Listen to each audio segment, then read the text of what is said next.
free Wi-Fi, and this internet provision is by Universal Service Fund. So you can check Bafoni Banu, Wi-Fi, Yatu data, you don't need a password, get on that, like the Muuni Fund page, and you will be able to go back in time and find us where we are now so that you can catch up with where we are in the progress and appreciate the progress that the young people have made out there.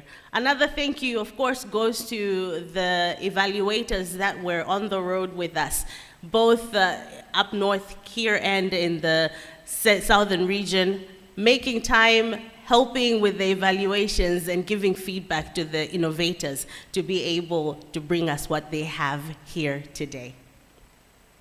With that, please allow me to invite up to the podium Mr. Daud Suleiman, Macra DG. Please give him a warm welcome as he comes up.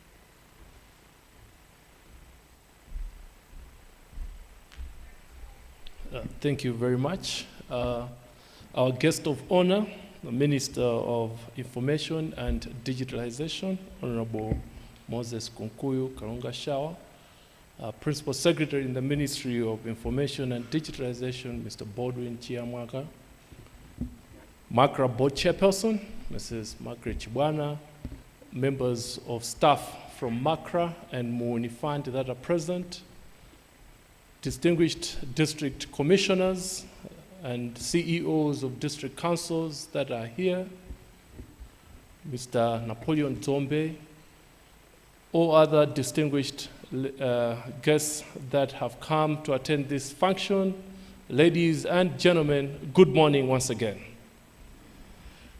It gives me great pride to stand here today, a year later, when we started what we figured was a huge task ahead of us. We had an idea of creating an innovation ecosystem, but the building blocks were not yet procured a year ago. We've gone around and round. We've engaged with district councils. We've had meetings with district commissioners and their director of planning to help us to shape how best we can align technology with the interventions that are required in the district councils. Borrowing from the Communications Act of 2016, Section 6, subsection 2, item G, which gives Macra the mandate to look after innovations in the communications sector, the Macra board thought it wise that we should expound on that and create a special purpose vehicle that we could use to inculcate a spirit of digital innovations.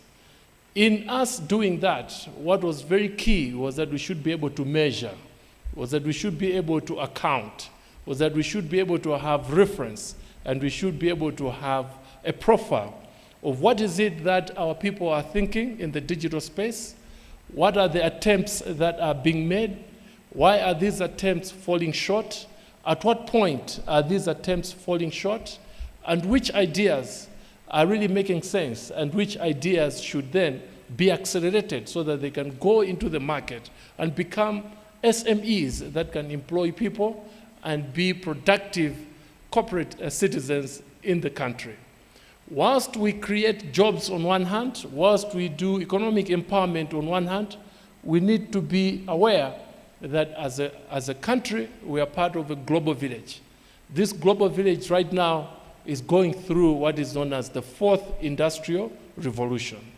In the fourth industrial revolution, it is the use of technology, big data, artificial intelligence, and Internet of Things to ensure that we are able to create a better life for our people, that we are able to create local solutions to our local problems. Malawi does not exist in a vacuum. Malawi exists as part of a global village. Therefore, it is very important that we ascribe to the high standards and to the expectations of what other nations are doing. Nations are now going into a digital economy.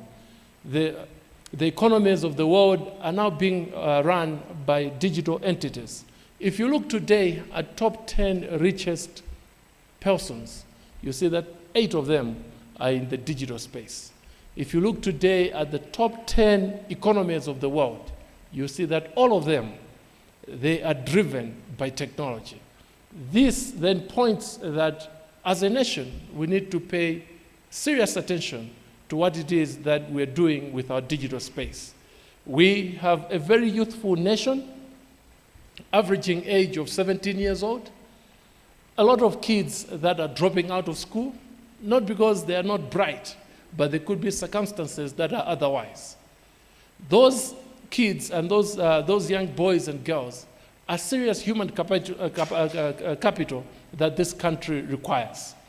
But if we don't have an orderly way in which we are inculcating that talent, if we don't have an orderly way in which we are accounting for those ideas, we are going to remain where we are, where we are losing out on brilliant ideas that cannot be documented. All we have is just a story. Wakuti wakuti anapangako chakuti chakuti nthawi ina yake zikuthera pompo.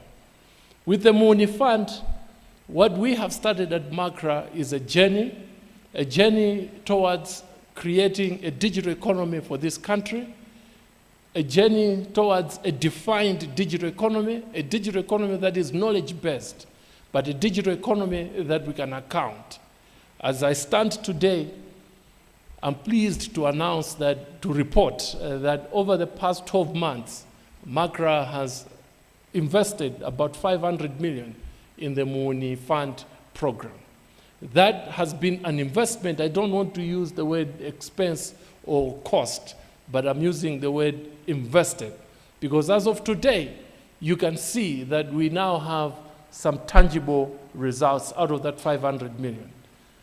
We are hoping that in the next 12 months, we're going to build on these 20 and 70 ideas so that they really graduate into a state that we can come back here and report that now we have 20 SMEs that have employed X number of people and that are contributing X amount of money as revenue back into the country. In order for us to create a sustainable ecosystem, MACRA, through the line ministry, has been spearheading the development of the Digital Innovation and Entrepreneurship Bill. This bill seeks to create a sustainable vehicle that we can use to fund and accelerate ideas. What we have are brilliant ideas. On the other hand, for these ideas to grow into SMEs, they need money. In Malawi, we have trust issues. Even your uncle cannot just give you money, even though you are a brilliant guy. The same way that banks do not just give you money.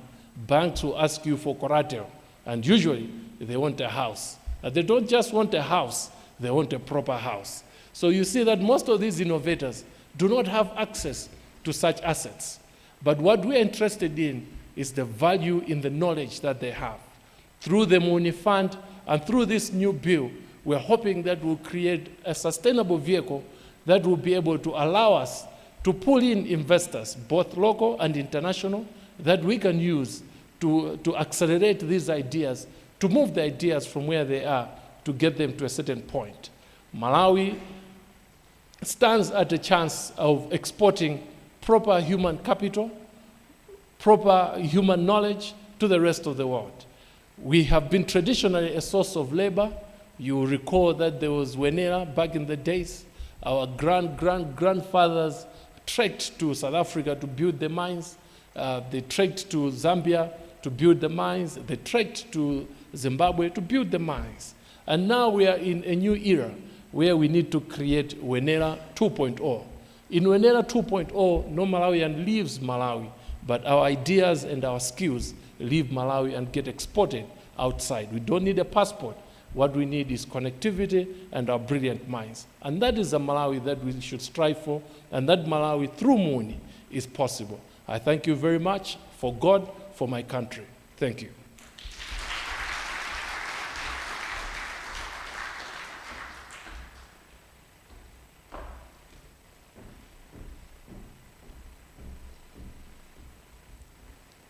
How good was that? Top 10 economies driven by technology. And I must say, I'm not even sure if Muuni Fund expected over 1,000 people to apply at that point. And I'm sure you may have been, but maybe you were expecting it. Were you, Wesley? Yeah? But what hope and also what trust Macra has put in the young people of Malawi to say that we know you can do it, and we have proven that we can do it, and that we'll be able to change the trajectory of our country ourselves. Our problems, our solutions for our Malawi. With that, allow me to invite up to the podium Macra